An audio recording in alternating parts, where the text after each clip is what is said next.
So why should one study statistics? You don't need to write anything down for this. This is just for your knowledge. They don't test you on this. But to be informed, and I say that because after you've taken this class, you won't be able to watch a commercial, mostly those medical commercials that talk about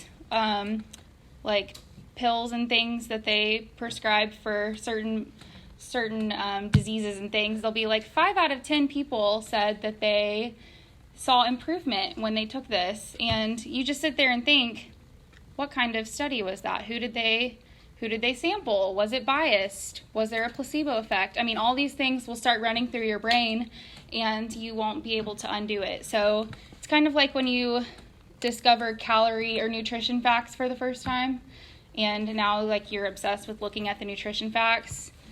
That could be like this class.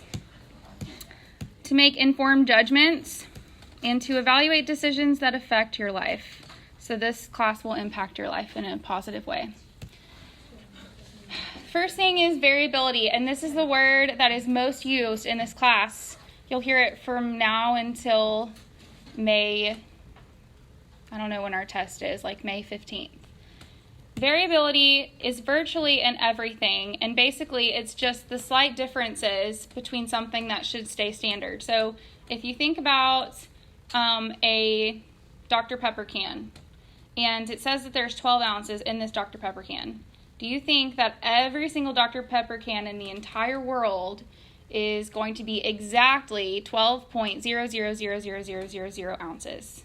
No. So some are going to have a little more, some are going to have a little less, and so the word variability is just the state of being changeable. I think you have that written down, so you don't need to add that. Here is an example of 2 histograms. That's what this chart is called, and they're showing the distribution, which is the shape of gymnasts and female basketball players. Which is which and why? What do we think? Which one is A? Basketball players. Why did you say that, Avery? They're taller.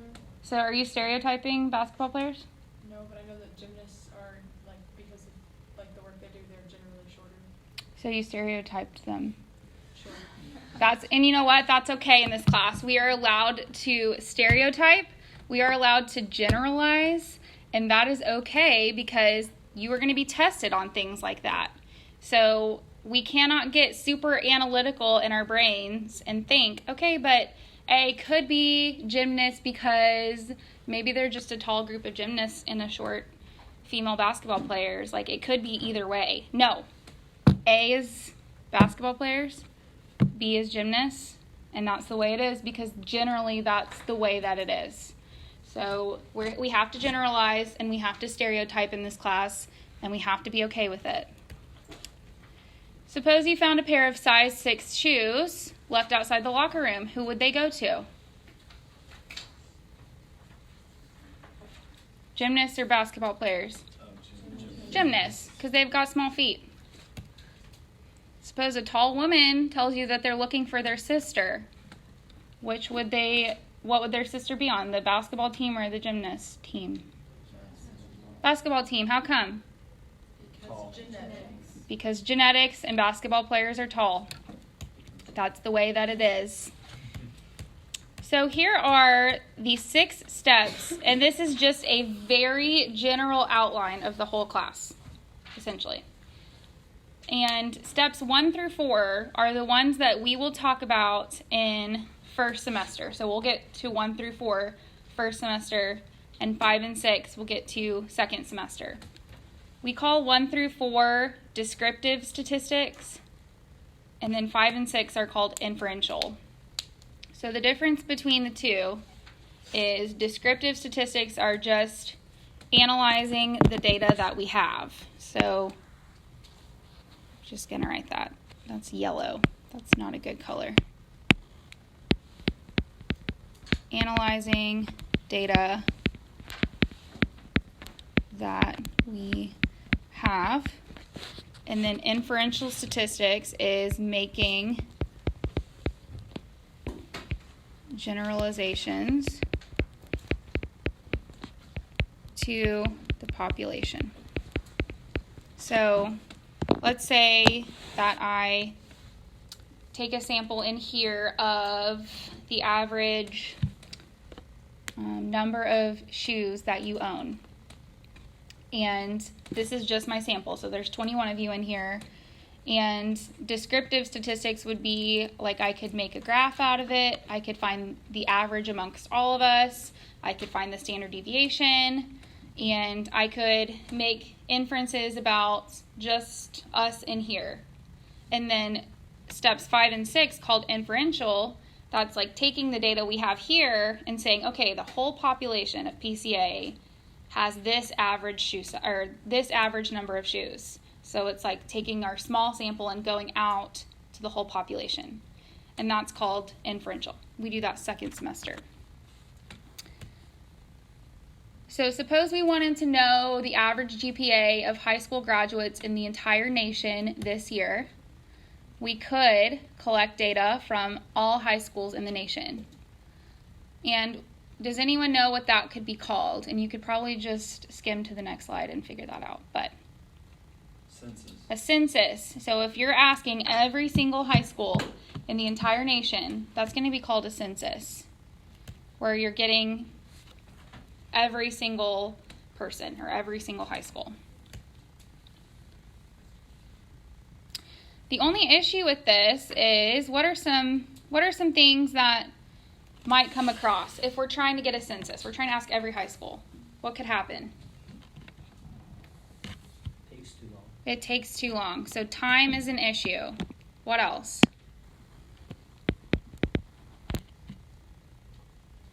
Do you think everybody's going to answer? Do you think Dr. Moss would answer if we ask him what the average GPA? Like, do you think, I mean, he might, but do we run the risk of people not answering? So, people not responding. Also, if somebody is hired to go out and collect all of these, we have to pay them. Like, if I'm the statistician that's trying to run this study, I don't have a whole lot of money to hire somebody to travel around the whole nation and get that data. So could be like a money issue too. All of those things trying to do a census is really difficult for those kinds of reasons, and there's even more reasons why getting a census isn't always the best idea. So if we didn't perform a census, we could just take a sample, which is a subset. You'll notice on the PowerPoint, only some people are circled. And what are some examples of ways that we could sample just a few? If we were to sample 20 high schools in the whole nation, how could we do that?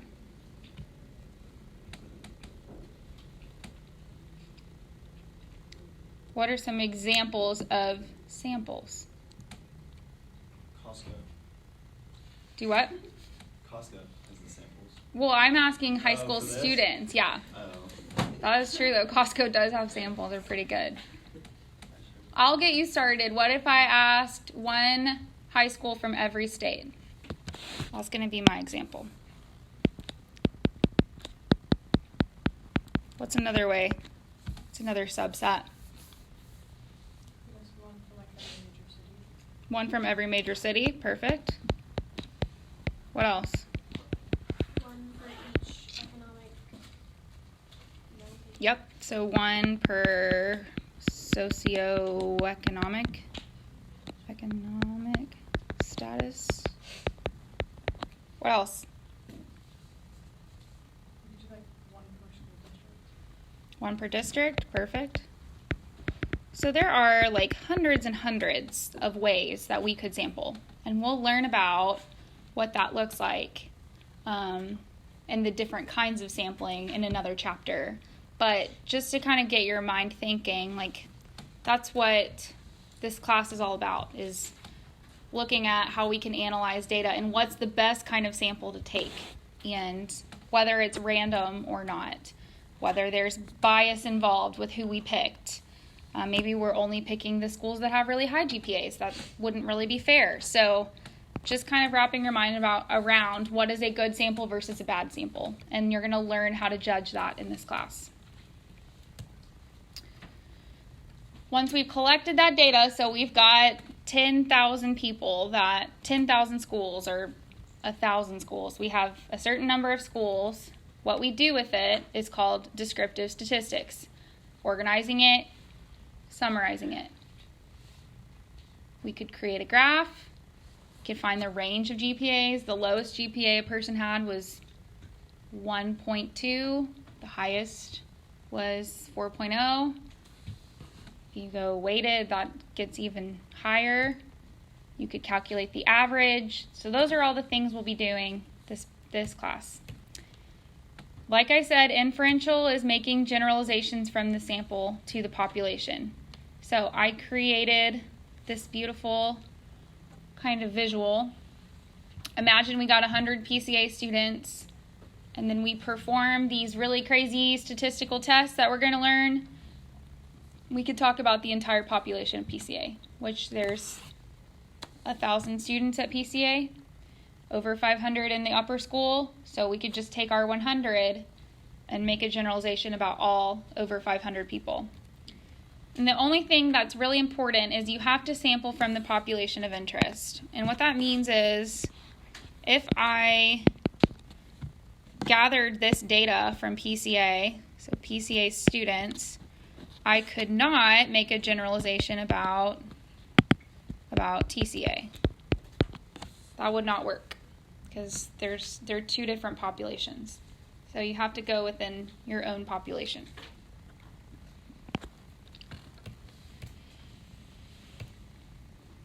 So here's an example.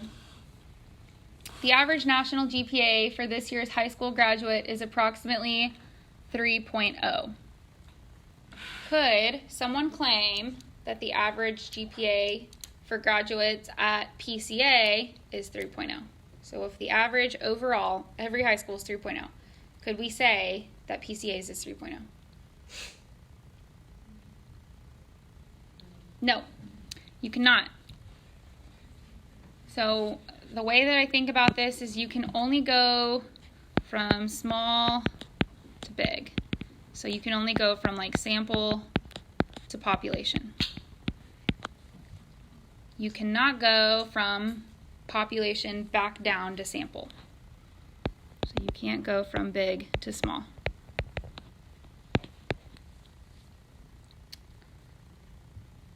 It's like saying the average income for the entire nation is $35,000 per year.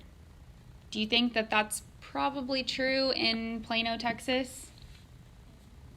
No, it's probably what? Higher or lower? Way higher, yeah. Or like Highland Park, Texas or something. Probably way higher. So you can't make a generalization from population back down to sample. When you see the word variable, it's a little different in this class than what you've seen in other math classes. It's basically just the characteristic that changes. So kind of like what I am measuring or what I am taking the data from. So what I'm measuring. So in the example of wanting to know the average GPA, what would the variable of interest be? GPA. Good.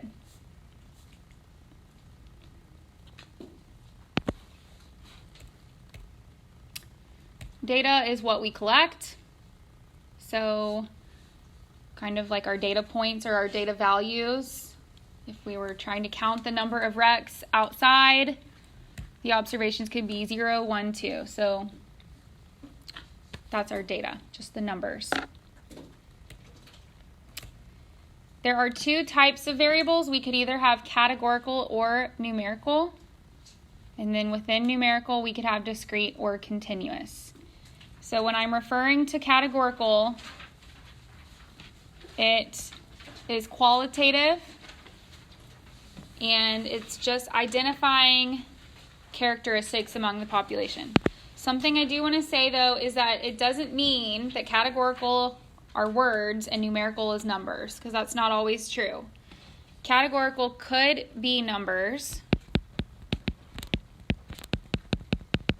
You just have to ask yourself the internal question, does it make sense to average? If it's a categorical, it doesn't make sense to average. So can anybody think of an example where you have maybe like filled out a survey or you've signed up for something and you've given a number that is in your life, and it wouldn't make sense for me to collect all of those numbers and average them together? Can anybody think of something? Like, what's your favorite number? Yeah, like what's your favorite number? What else? What grade you're in? What grade you're in? That's true. That's a category. What else? Your height. Your height makes sense to average. Your age? Age makes sense to average. What about, like, you signed up for, I don't know, or you're filling out a form on a doctor's, like you're at a doctor and you're filling out the form.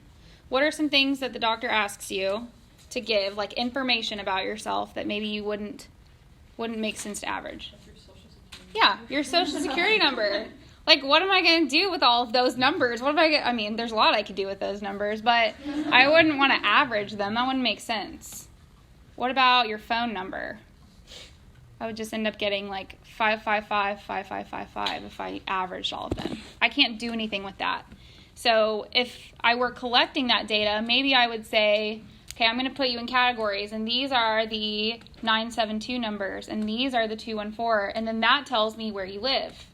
So put them in categories versus averaging them, because that just does not make sense. Other categorical variables that are not numbers would be like favorite color, your political party, things like that. So where you're reporting a category. Numerical variables are quantitative. It makes sense to average these values. So if you're giving me your height, I would maybe say, like, what's the average height of every 6th period class? And every teacher wants to calculate their average height. I don't know what I'd do with that information, but I could win because we have the tallest class or something like that. Then within that, we have discrete and continuous. When you think about discrete, it's things that you count. So I want you to circle that word count. Things I could count in this room could be number of desks, number of people, number of calculators, number of chairs, number of feet. I don't know, I'm just making up stuff. Think about, you can't keep breaking them down into smaller increments. Like, I have 24 desks in here. I cannot keep breaking that down. I just can only count them. When I refer to discrete, it's more on a measurement or an interval, something that I measure. So can anybody think of something that I measure? Temperature, perfect. What else? Height. What else?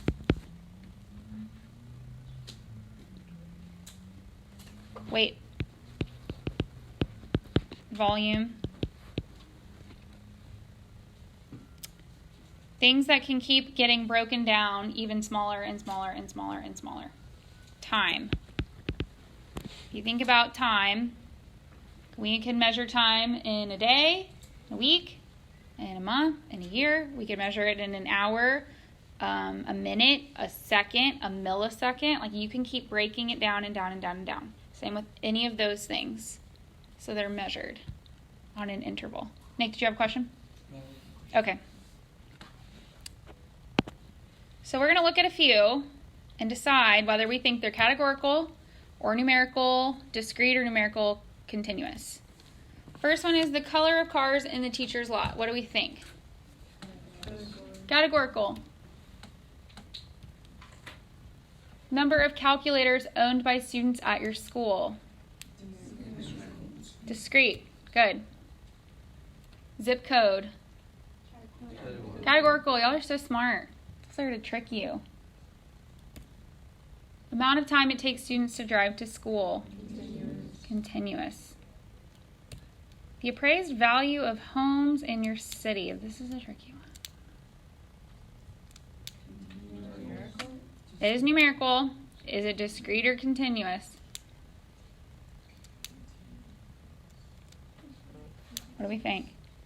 I'm hearing both. Think about money. How far can I break it down? What is the smallest increment of money? A cent, right? Can I keep going? No. So it is discrete, which is a little tricky, but think I count money. I don't measure money. I count it. And I cannot physically break that penny anymore.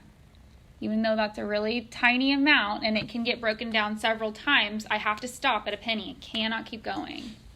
Whereas with all the other things, time, height, weight, volume, they can keep getting broken down further and further. Okay, the next thing we're going to talk about is univariate versus bivariate. So if I'm only asking you to report one thing, I'm just asking you to give me your height, then I have univariate data. You're just giving me one characteristic.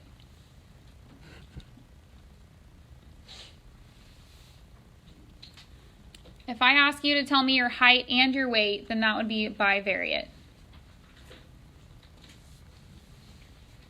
And then if I ask you to give me 3 or more things, that's called multivariate. But we do not do anything, this is my favorite phrase, beyond the scope of this course. We don't really do anything with more than 2 variables in this class. If you want to go off to college and take a higher level stats class, then you are more than welcome to, and you can learn about that. But we stop at 2 variables. Okay, so now the last thing we'll do today, and you'll kind of see that there's Hugh. So, graphs for categorical data, there are only 3 of them, and yes, there are only 3 of them. The first one is a bar chart. And I don't really like all of the description. This is how the AP curriculum is written, in that they give you a bunch of complicated steps when I feel like we can all draw a bar chart. We're pretty capable of it. But essentially, it's just an x-axis with your categories written, and then you're drawing your bars with space in between. Make sure you put the space in between, up to the frequency or how many times that occurs. So if I were to take a sample and say, what's your favorite ice cream? Vanilla, chocolate, other. Then we could just count up how many said vanilla, how many said chocolate, how many said other. We are going to skip this part. We're going to come back to it next class. So, that is a question. We're going to do this next class. I don't want to talk about that yet. A double bar chart is just like a bar chart, but you have to use relative frequencies. And what that means is you have to find the proportion. And you're like, what is proportion? It's part out of whole of you that said that. So we're going to create a double bar chart together. And I'm going to separate you guys into male and female. So we're going to make this at the bottom of the page. And I'm going to show you why we need relative frequencies or proportions. So here is this beautiful graph, and we're all going to make it. And I'm going to put vanilla. Nope, not strawberry. Chocolate, strawberry, and other. And I'm going to put point 10, point 20, point 30, point 40. And this just represents, this just represents, why do I keep doing that? The percentage of people. And then I'm going to have a key down here that says boys and girls. And boys, y'all are going to be striped. And girls, y'all are going to be polka dotted. Okay. So, raise of hands. Well, how many boys do we have in here? Let's figure that out first. 1, 2, 3, 4, 5, 6, 7, 8, 9. Okay, so we have 9 boys. And that means we have 12 girls. Is that right? 21? Yes. And so, before we even figure this out and make this chart, why would it not make sense to count? Like if I said 8 boys and 8 girls both like vanilla ice cream. So I had 8 and 8 for boys and girls. Why would that not be very accurate? There are more girls than boys. Perfect. It wouldn't be accurate because right here on this graph it looks like it's even. But really a higher percentage of which gender likes vanilla more? Boys. So really it should be like this. That's probably not drawn to scale, but it should be higher because the sample size or the size is not the same. So then I get the question, well, what if they are the same? What if we had 10 and 10? You still need to do relative frequency, or you still need to get the proportion just because you need to get in the habit of doing that every time. Whenever you have 2 groups of people or 3 groups of people. So, raise of hands, and I probably need to get my calculator out. Does anybody have their calculator out? Yes. Jack, will you be my calculator person? Okay, raise of hands. How many boys like vanilla the best? Anyone? 1, 2, 3, 4. 50%. I did not make mine high enough. Here we go. This is 0.5 up here. And you guys are going to be stripey. Y'all messed with my graph. And how many girls like vanilla the best? 1, 2, 3. So 3 out of 12. 25%. Y'all are. Okay, chocolate. How many boys like chocolate? Ready? 1, 2. 2 out of 9 is what?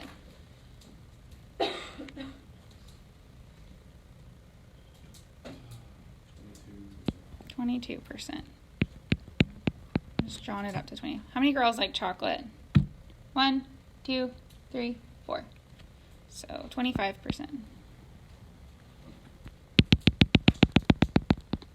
And 4 out of 12? Yeah, you're right. It is. Kind of undo all these. Wait, did I draw the last one wrong? Was it 4 or was it 3 on vanilla? It was 3. Okay, you're right. Okay, strawberry. Anybody like strawberry in here? 1 girl, 2 girls, 3 girls. Nice. 25%. Any boys like strawberry? Okay, so I'm just going to put a little dash right here for boys. And girls, 25%. And then other boys. 1, 2, 3. What are y'all's favorite flavors? Cookie dough. Oh, that's a good one. Chocolate chip. Mm-hmm. Rocky Road. Oh, yeah, that's a good one. Okay, so 3 out of 9, 33%. And girls, other. 1, 2. 2 out of 12. Be 1/6. I don't know what 1/6 is decimal-wise. 0.167. What are y'all's favorite flavors? Oh, that's a good one. Butterscotch. I don't know if I've ever had that ice cream. I've had butter pecan. Is that the same? Different. Close. Okay, so just some things to look at with the double bar chart is the groups always go together. So they are always like side by side. The bars touch. but then there's always space between the groups. And then you'll want to label. The AP test is big on labeling, so favorite ice cream flavor.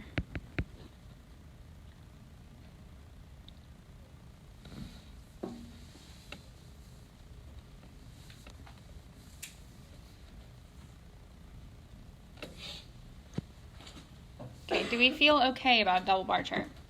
Okay, not bad. Then the last one is, here's another one. This was actually a study about, or a survey of how far, they surveyed the parents and the students, how far they wanted to be away from home when they went to college. And you'll notice when it says more than 1,000 miles, which group had a higher percentage? Students. Because parents don't want their babies to be very far away from home. So over 50% wanted their children to stay less than 250 miles away. So it's interesting. But if you, and I don't think that, okay, here in the survey, I don't know who did this survey, but they asked almost 13,000 students, but they only got 3,000 parents. So that would be it would look very funny if you just counted the number. Because if you look at this first group right here, it looks like, okay, wow, way more students than parents want to be close to home, right? That's what you think. But it's deceiving because, okay, percentage-wise, it's actually less. So that is why you have to do the proportion. So we call these numbers, you'll hear it several ways. You'll either hear percentage, or you'll hear proportion, or you will hear relative frequency. And you'll hear it one of those ways. Yes? As long as you do the proportion, does that not matter? Does that not skew the data? If you do the relative frequency, or if you do the proportion, it puts them both on the same playing, the same even playing field. Okay.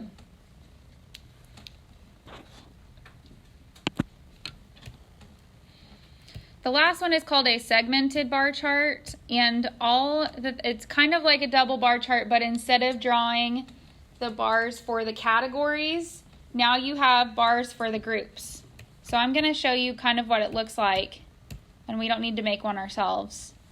But here, instead of where the double bar chart had the categories at the bottom, like less than 250, 250 to 500, etc., we've now made our bars the groups, students and parents, and then we've drawn them all up to 100%, because there's 100%, and then we've filled in the categories. And one is not better than the other. You don't have to do a double bar chart. You don't have to do a segmented bar chart in certain examples. They both work for either one. I usually prefer the double. Some people like this one. It just gives you a different kind of picture. And then pie chart. I think we're good with pie charts. The only thing that I'll say about a pie chart is you only want to do it when you have a small number of categories.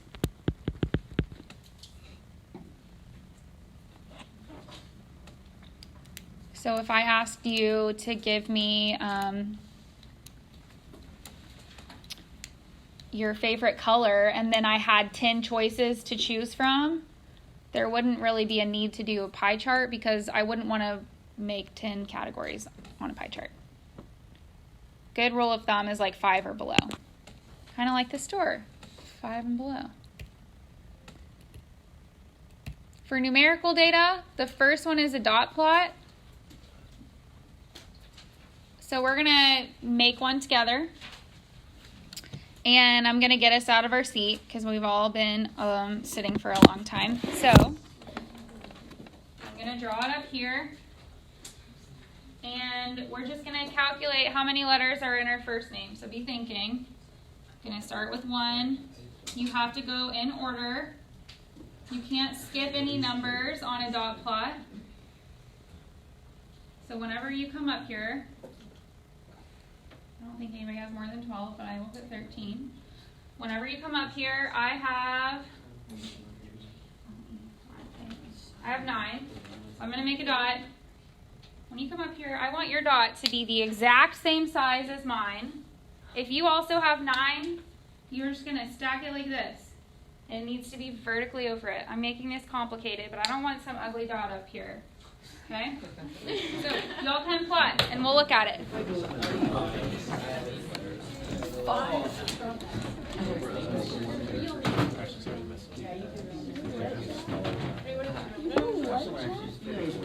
It's not filled in, Ashley. Yes, not Is that the same size, Ashley? I don't know. I'm struggling today. My name is the dot. You can use different colors too. Here. There you go. Nick, did you go with Nicholas? Oh boy, of course. Yeah, use your proper first name. What is it? I made it better. Jake, what is 13 full okay, R? one. You I'm use sorry. too small. Hugh, your name, 13. Is it Hubert? Hubertius? Please tell me that's your first name. Hutholomew. Hutholomew. That's what I'm gonna call him. Can you what? Yeah. He's the same way. Hubert. No, Biggie B.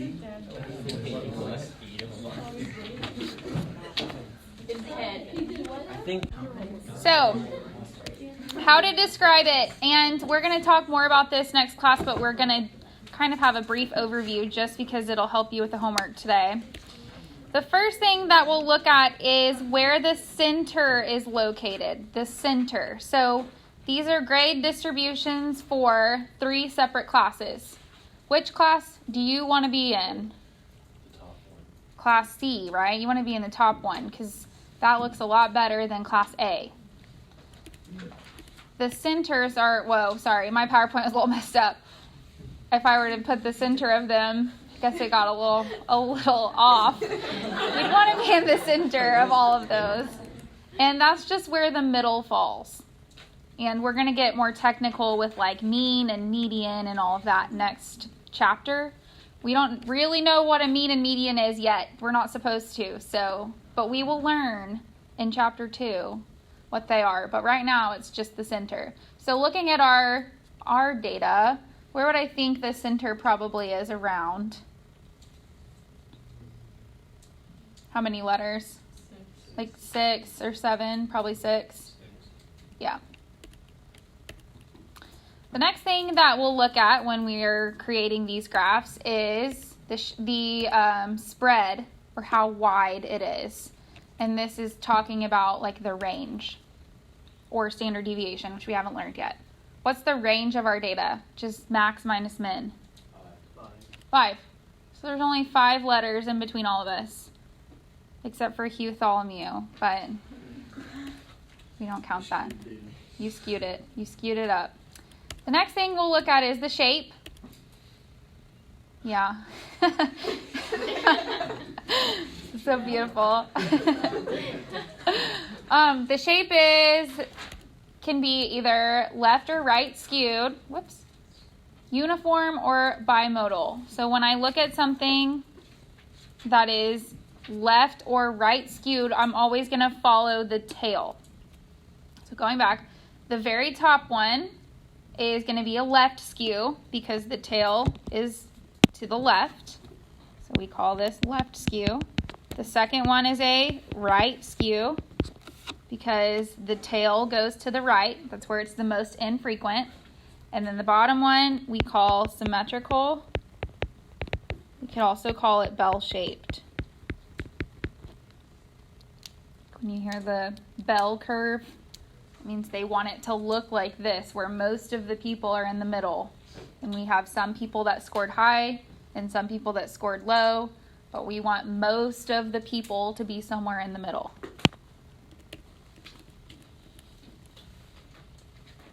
So, already talked about that. if you ever see the word normal, which it'll show up in a few chapters, right now we don't know what that is, and nothing is normal shaped. So don't say something's normal because you're trying to be smart and you heard it somewhere. It's not normal. It's just symmetrical or bell curved for right now. Uniform, we haven't really talked about or haven't seen that yet, but basically it's when they're all the same. Kind of looks like a rectangle.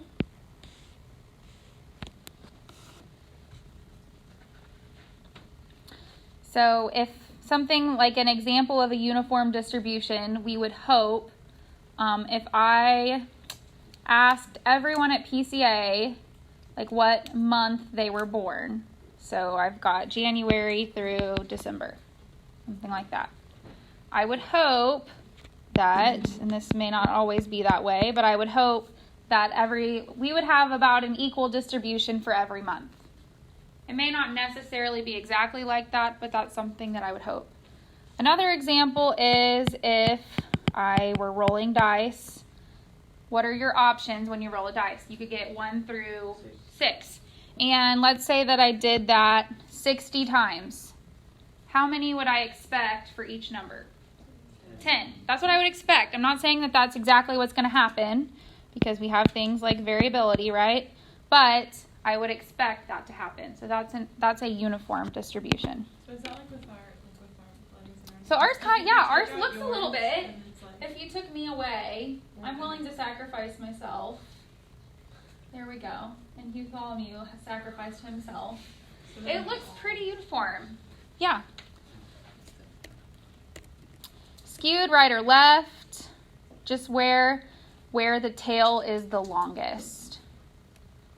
Gonna skip that. And I don't know what this says. Hold on. I'm gonna skip that. Bimodal means it has multiple peaks. So it could be something like that. That is bimodal.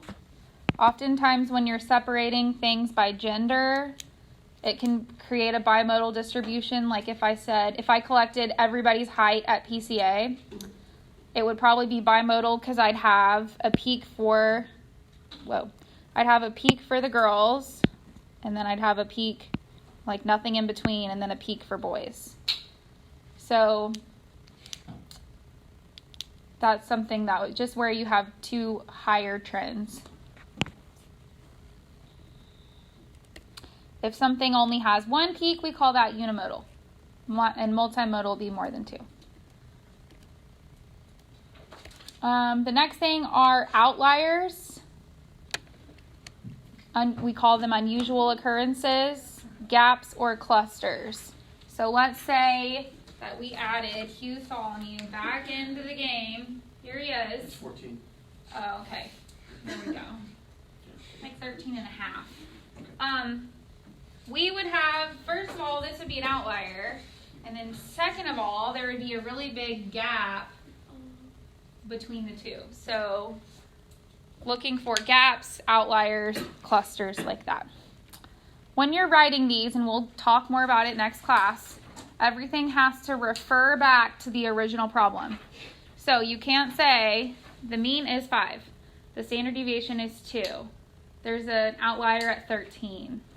Like I don't know what you're even talking about. You're just writing a bunch of robot nonsense. You need to talk about, okay, in the number of letters of students at PCA in Mrs. McKinley's 6th period class, there's an average of 6 letters. And so like you're just bringing context into it. The next type of graph is a stem and leaf plot. I am so confident in your stem and leaf plot abilities, but I feel like the only thing that some people miss is that they forget to put the units for the stems and the leaves in a key or a legend. So what's something that we could count, that we could collect?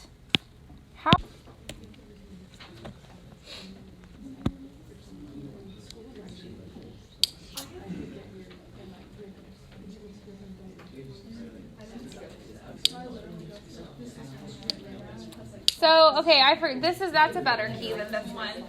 Let's circle that key that's on there and just show one example. So like 0, line 5 would be 5 minutes. So this would be your key. I like that one better than the one I drew. The one I drew was fine, but. So that's our beautiful stem and leaf. If you see something like this where it's very congested, it's hard to tell like what the shape is, you can split it up. So if you that really what didn't happen in our case because we just didn't have a big enough sample. But if we kept going and it went all the way to the end of the board, we might want to make it in increments of 5 minutes versus 10. So you can split it. The last graph that we'll talk about today are histograms. And histograms you'll usually want to use when you have very large sets of data. Dot plots and stem and leaf are for very smaller. So we'll do a ton of those in this class because there's only 21 of us. If we had 800 people taking AP Stats, we're not going to want to make a stem and leaf plot. We're just going to go straight to a histogram. So there's 2 types, one for discrete data and then one for continuous data. So it's easier to just show you the difference between the two than writing it all out in words. I think I'm going to skip that. So I just encourage you to draw this at the bottom of your page or something. But if I had a discrete histogram, I'm going to count by ones, and I'm going to put them at the center of my bar. So 1, 2, 3, 4, 5. And what's something that I can count for everybody? I don't know. How many pairs of shoes you have wouldn't be good because we all probably have more than that. But how many classes you're taking? Perfect. So that's something that is discrete. And so then you would draw your bars all the way up, whatever. They all need to be connected. So the bars need to connect. And also, you need to count by ones. And then thirdly, the number is centered under the bar. So that is all for a discrete histogram.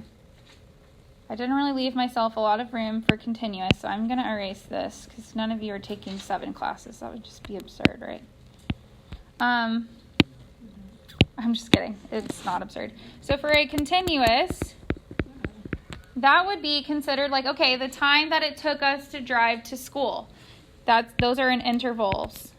So I'm going to count by 5, 0, 5, 10, 15, 20, all the way up to 40. And then the people that fall within that range are going to go in the bar. So everybody from 0 to 4.999 go here. 5 to 9.99 go here. And so it's like they fall within the interval. The differences are now the numbers are on the tick marks. On ticks, I guess. And the people that fall within that interval are what are drawn up. You don't have to count by ones, you just count by the interval. And I think that's all I have for today. Let me see. Yep. Okay, we are going to stop here today.